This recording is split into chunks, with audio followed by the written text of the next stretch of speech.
ইরানের বিরুদ্ধে যুদ্ধ, এই সিদ্ধান্ত কি এখন মার্কিন প্রেসিডেন্ট ডোনাল্ড ট্রাম্পের জন্যই বড় রাজনৈতিক ঝুঁকি হয়ে উঠছে? কারণ এই যুদ্ধ শুধু মধ্যপ্রাচ্যেই নয়, ভাঙন ধরিয়েছে ট্রাম্পের নিজের রাজনৈতিক ঘরেও।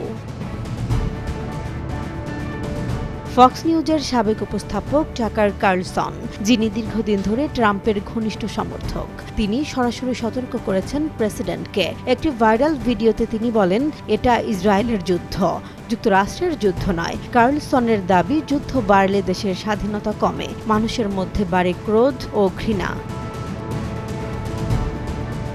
এদিকে জনমত জরিপ বলছে, মার্কিনীদের বড় অংশই এই সামরিক পদক্ষেপ সমর্থন করছেন না।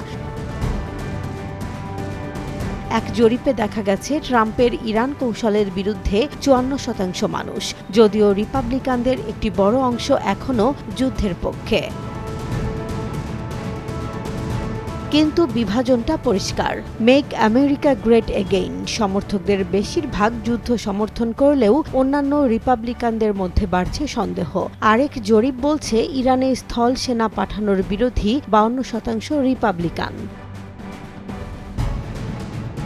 এদিকে ট্রাম্পের সমালোচকদের তালিকায় যোগ হয়েছেন পডকাস্টার জোই রোগান এবং কংগ্রেস সদস্য মার্জরি টেইলর গ্রিন। তারা বলছেন, এই যুদ্ধ ট্রাম্পের দেয়া প্রতিশ্রুতির সঙ্গেও সাংঘর্ষিক। কারণ নির্বাচনের আগে ট্রাম্প বলেছিলেন, আমার কারণে তৃতীয় বিশ্বযুদ্ধ দেখতে হবে না।